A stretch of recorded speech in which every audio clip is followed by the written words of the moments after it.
Bobby. Yes, Patrick Duffy is not coaching the Georgetown Hoyas. You stay up and watch that game last night? Till the end, I'll tell you, McGraw, and a lot is being said this morning around the country about the officiating last night and the number of fouls that were called and the game being decided at the line. Yeah. I actually fell asleep. I mean, at halftime. Well, why wouldn't you? The game ended at 1:30. Well, yeah. I mean, one shining moment. No, really? One shining. Do we have Trey Hardin? We do. Trey, are you here? Trey Hardin, ABC News political analyst. This is more important than any. This is more important than any healthcare debate or I know Russian hacking system. One shining moment from last night. I know you, being the fan that you are, stay up every year to watch the culmination video, One Shining Moment with Lil Luther, right? Luther Vandross and Jim Nance, the guy that'll bring tears to your eyes.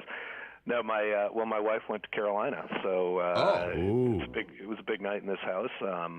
But maybe the ugliest game for many different reasons, both not just from the officiating, but no one could make a basket. Right? Yeah. Neither team shot 40%. Yeah. But the one shining moment, the end of the tournament, the culmination video, right?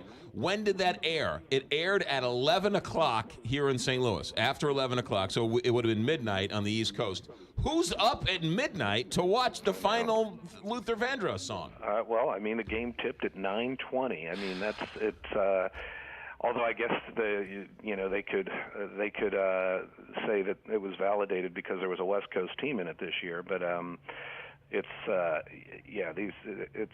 ridiculous. Maybe we just need to change these time zones, right? Can't they make sports great again and just fix this thing?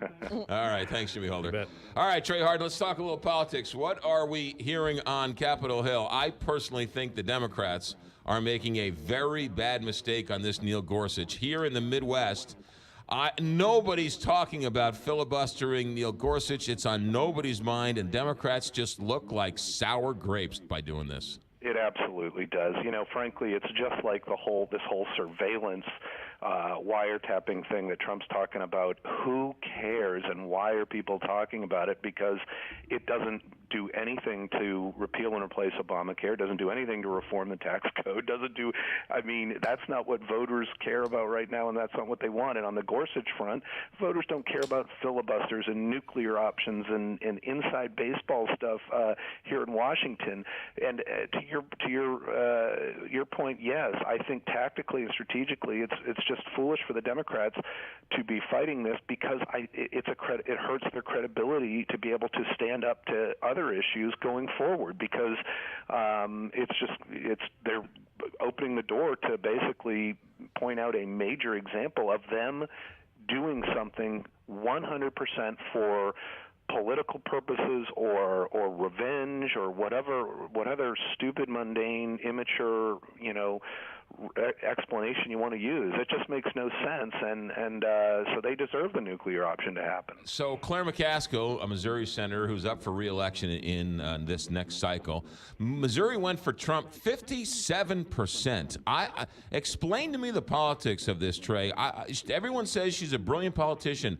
I don't understand why she's going against Gorsuch, because she's got to come home and explain this vote to moderate people who are the definition of shut up and get to work. So I don't understand Claire's idea on this. Well, I think Senator Claire McCaskill is a fraud. I mean, I think she has been for a long time, and I don't think that she's as effective or smart as politically as maybe people are giving her credit to.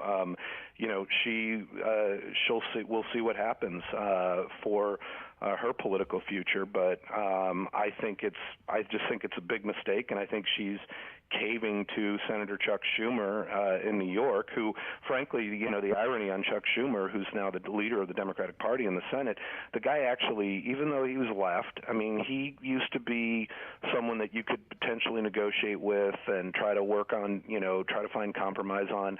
Now he gets this job, and it's like he's no better than Harry Reid was, which is just basically to act like you're basically in 6th or 7th grade as it relates to some of this stuff. So now I think Claire McCaskill, she tries to talk a good game, but I just it's hard to believe any word that comes out of her mouth, and I think is just like many in this town, a political phony. Show you how far we have fallen. Clarence Thomas in the early 1990s, when he was nominated, and that contentious, which we could argue was the most contentious of all time, was never filibustered.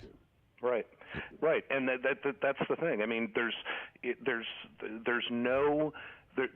really no precedent for it here. I mean, this is just not something where Democrats can have a legitimate policy-related concern or reason for doing this, and it's again, I mean, this type of stuff is not fair to the American voters. Just like, to be fair to I guess the Democrats to a certain degree, it's just like this Trump wiretapping surveillance issue. It's not fair that it's flooding the airwaves and it's what Trump's talking about, as opposed to doing the things that he was elected to do, which is try to get Obamacare repeal into place and get tax reform taken care of. It's the people who suffer from this are the voters outside of the Beltway that have asked for our politicians to act like mature adults, and it's going in the complete opposite direction. Trey, go look for One Shining Moment on YouTube, and we'll talk to you next Tuesday. All right, guys, take care. Bye. 627, Big 550, KT.